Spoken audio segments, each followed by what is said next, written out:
And I'm really glad this year that we have somebody that's really special. And we've waited a while for him to come here, but you know what? He's earned it. He's earned it probably more than anybody that ever spoke as far as one of our greats go. Danny played in the NFL for 5 years, with the Oakland Raiders and the New York Jets. He was drafted in the 4th round by the Philadelphia Eagles and then the San Diego Chargers of this fledgling new AFL back then. And Dan chose to sign with the Chargers, got traded to the Raiders because there's a young man by the name of Al Davis who really loved him, but we'll talk a little bit more about that. And then got traded to the Jets and spent 4 years there and was actually All-Pro in 1964. And his last year he played with the great Joe Willie Namath and some other stars there. Danny started his career here at Mount Carmel, just where you guys are. Played in a 1954 Eastern Conference Championship team that beat up on West Scranton when he was only a sophomore. In 55 and 56, he was a first-team All-State player for Mount Carmel. And at the end of that year, he was named an All-American. And he and Bob Lilly, and any of those who are old enough to remember Bob Lilly, was an All-Pro and a star with the Dallas Cowboys. Well, Danny and Bob Lilly were presumed to be the best linemen in the country that year. Dan had his choice of a number of schools, chose to go to Southern California, where he played out there for 3 years.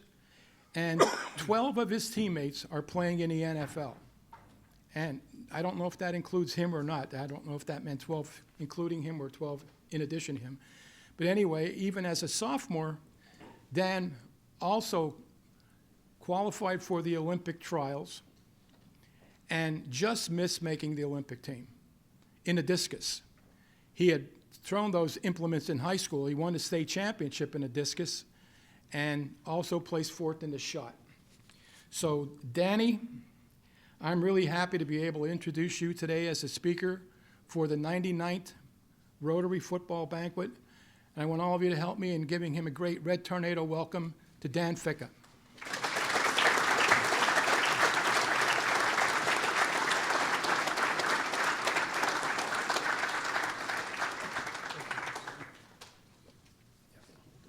Thank you, Jose. With an introduction like that, I better make sure I read these notes correctly. And that's going to require that. Can you hear me when no. Can you hear me now? Sounds like a Verizon commercial or something. All right. Anyway, thank you, Jose, for the kind introduction. When I see Joe Namath, I tell him that he played with me since I was on the team when he was drafted to the Jets. A lot of people walk up to me and say, you played with Joe Namath. I said, no, he played with me. So I get that straight. Anyway, Joe was a flamboyant, yes. He did wear a long fur coat and was well known as Broadway Joe. Back then in '64, he was one of the first quarterbacks to get a large salary. He signed for approximately $400,000. Linemen at that time were making approximately $15,000. We never talked about salaries, so I have no idea what anybody else ever earned because we were always afraid to admit we were the lowest guy on the team. Anyway, if we were playing today, cha-ching, I'd have a few bucks in the bank. I remember Joe pulled up to the training camp at Peekskill in a money green Lincoln. We had a linebacker on our team named Wahoo McDaniels, who was very popular with the Jet fans. They would shout all through the game, and anytime he made a tackle, Wahoo, Wahoo, Wahoo. So that was kind of a theme for us there. When he heard what Namath had signed for, he was furious and let everyone know. He said the Jets could have given us some of that money and we would have an extra $3,000 or so in our pockets. Well, of course, Joe heard about this, and the two of them became instant enemies. That night, Joe arrived. We all went to the local bar, and Joe said to the bartender, drinks for everyone except Wahoo. Needless to say, Wahoo did not last long with the Jets. One day, my wife and I were watching TV, and on comes a commercial showing a pair of legs. advertising pantyhose. They began to scan up the legs, and I said to my wife, "I know those legs." She was skeptical and said, "Oh, sure you do." They kept scanning until they came to the face. Guess who it was? Joe Namath in the flesh. I said to my wife, "I've seen those legs enough to know them." Joe and I see each other at the reunions, and of course we talk about the old days. The game of football was good to me. However, it wasn't easy. When I was in grade school, my dad would pick me up after school so I could help him unload the beer trucks. It seemed like endless cases and kegs of beer to be unloaded. I remember saying to my dad I was going to be late for practice, and if I'm late, I'd have to run an extra lap for being late. My dad's reply was, "That's okay. You'll be one lap stronger than every other player." Now, I did this with my father throughout grade school and high school, worked on a beer truck. I didn't like it at the time. There were many other fun activities I could think of doing, but I eventually realized this gave me the work ethic that I needed throughout my football career. Remember, sometimes when your parents ask you to do chores, this may be the foundation for the future work ethic. You don't give them such a hard time. Don't give them such a hard time. They know what they are doing. They're our parents.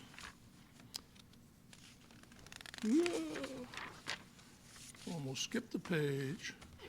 Mike Terry was the head football coach. His assistant coaches were George Rona and Charlie Carlo. They insisted in all their players that work ethic, commitment, discipline. Today, the Mike Terry Award stands for that commitment, work ethic, and discipline. Mike Terry was my first football mentor. By the way, I would like to congratulate the two latest recipients of the Mike Terry Award, John Ayers, Outstanding Back, and Michael Hood for Outstanding Lineman. Are you guys here? Stand up, say hello. All right, very good. Nice job, guys. I'll never forget one game we played. I can't remember the team, but on a kickoff, nobody blocked me for some reason. There were four guys in front of them, and I just kind of went through. I hit the ball carrier, I was running so fast, I hit the ball carrier and ran about another 10 yards before I stopped and turned around.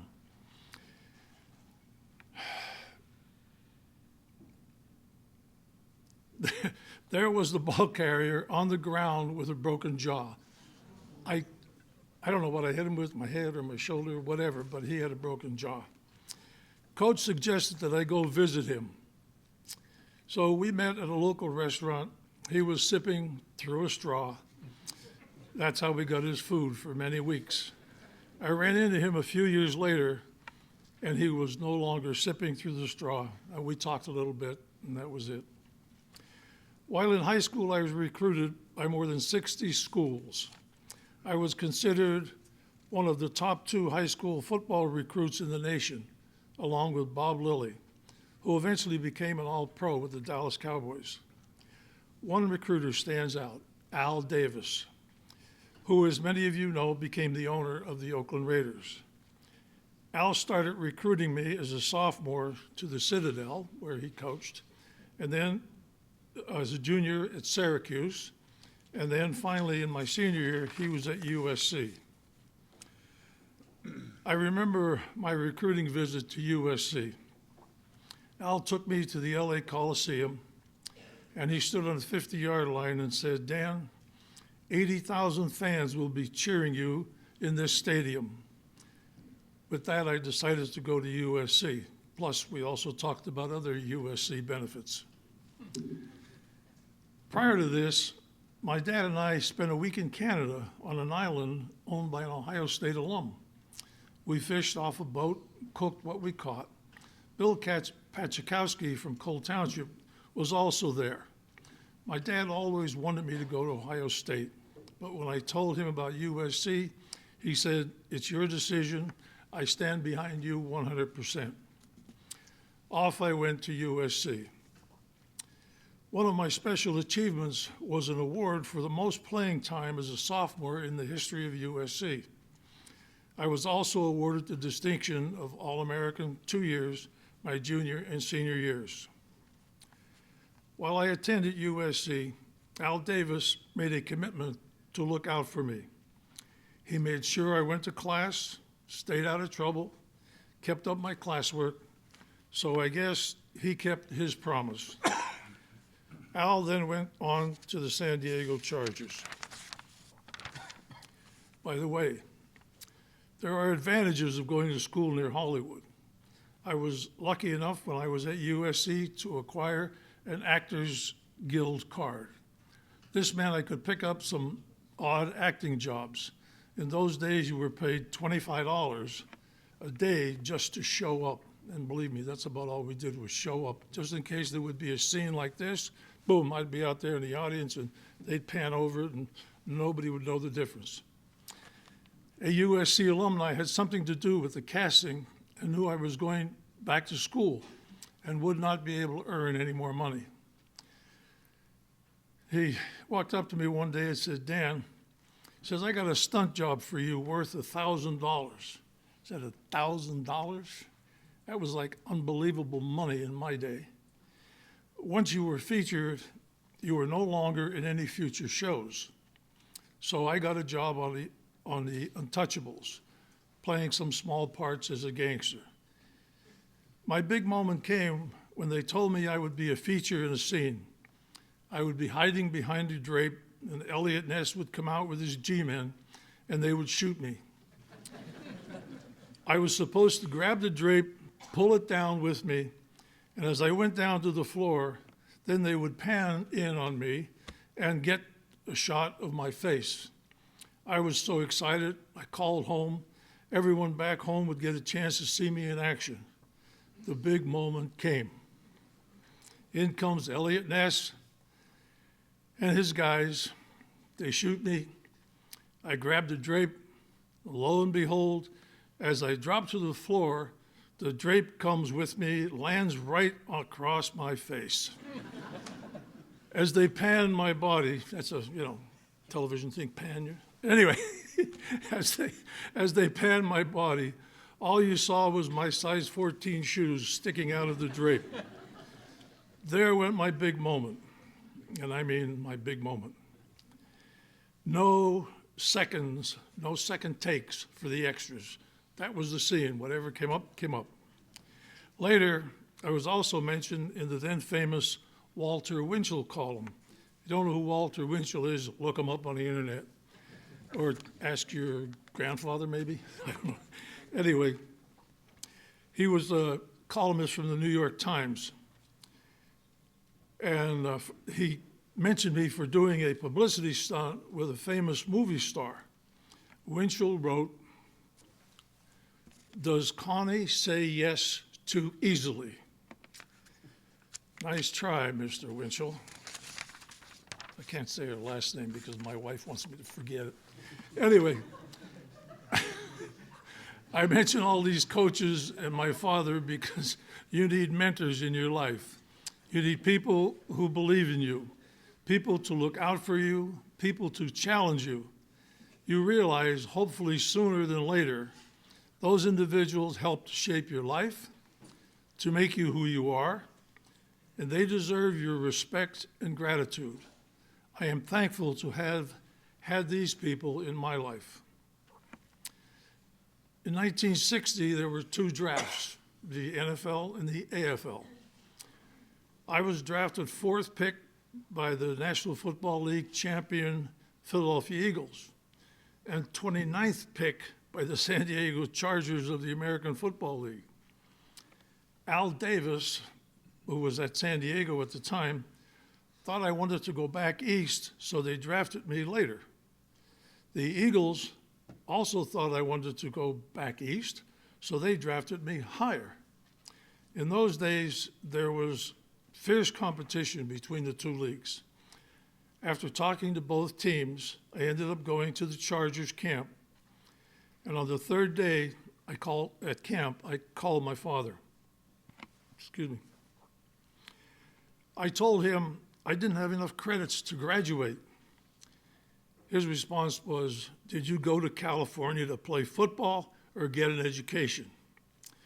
The next day, I drove back to USC with my $2,500 signing bonus. I don't know what that would be in today's money, but not as much as they're getting today. Anyway, I paid my tuition, my room and board,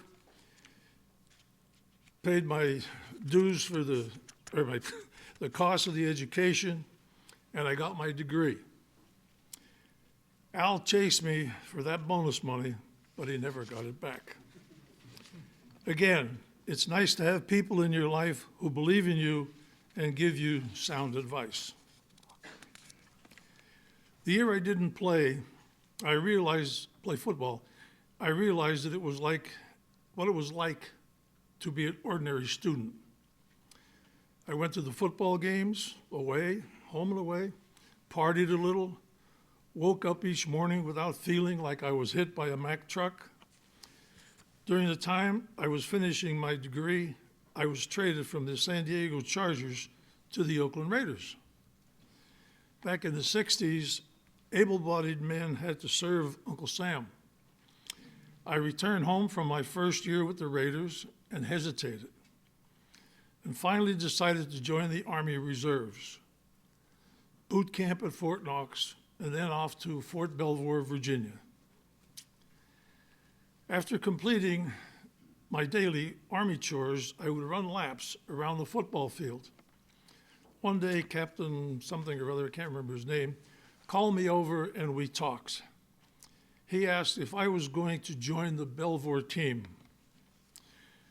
Prior to that, I got a call from Al Davis of the Oakland Raiders, and he told me he traded me to the Jets. Weeb Eubank, head of the Jets, called and wanted to know when I was getting out. I said late August or early September. He was upset. He said Al Davis pulled another fast one on me. I would miss a few weeks of practice. Anyway, back to running and talking to the captain. He returned and gave me a book to study and said, prepare for a test. In 2 days, I was ready. I took the test, I signed papers, and was now able to go to Peekskill Jets training camp.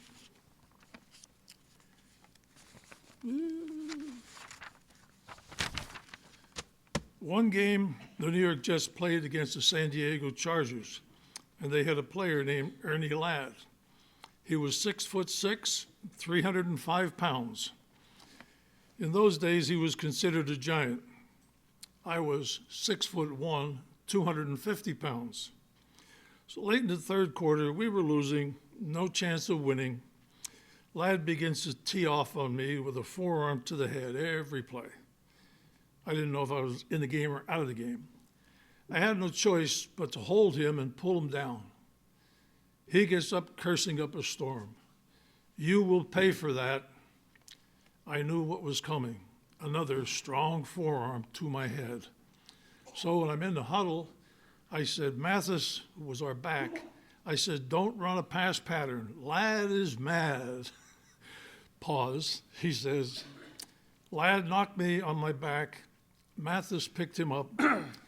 He is really mad now. He let go with a swarm of curses.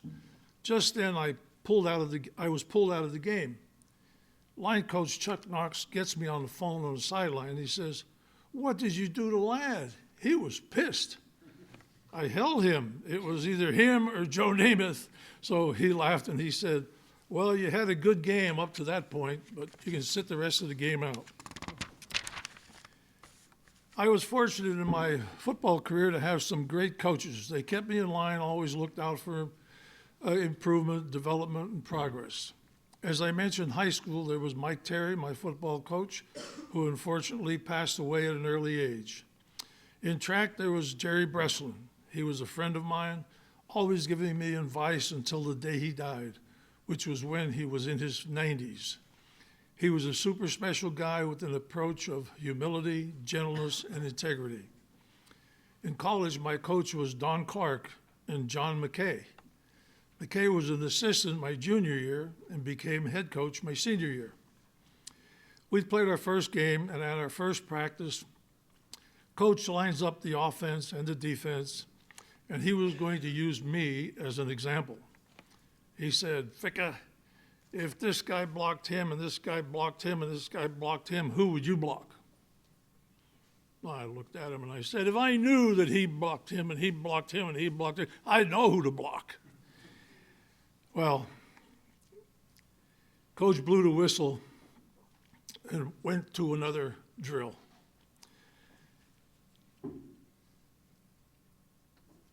I never missed another assignment because I never got called on the carpet again for missing an assignment. One and only time. I'm bragging a little bit there, but I had to throw that in. In the pros, there were several outstanding coaches. Walt Michaels, who eventually became the Jets head coach, who was responsible for my being traded from the Raiders to the Jets. Chuck Knox, who was my line coach. Weeb Eubank was the head coach. I learned something from each of them that will stay with me for the rest of my life. Advice is a good thing. Always try to remember that your parents, coaches, teachers, adults in your life have been through a lot of challenges in their lives, and they know what they are talking about. Always respect them and their decisions, and life will be a lot easier for you. I just want to tell you, closing, this is it. Speaking of special people in my life, I would like to recognize my wife of 50 years. She's out there in the audience, but she wouldn't stand up if I paid her. Honey, I'll give you another $10 in your allowance. Anyway, she's out there. Phyllis, as some of you know, I have been diagnosed with CTE. If you watch football today, you hear a lot about concussions and the effects of CTE. I have trouble remembering. My short-term memory is shot. Don't ask me what I had for breakfast or lunch. Anyway, my wife Phyllis is the most special person in my life. She has supported me throughout my professional football career and every day since we married. Let's face it, she keeps me out of trouble.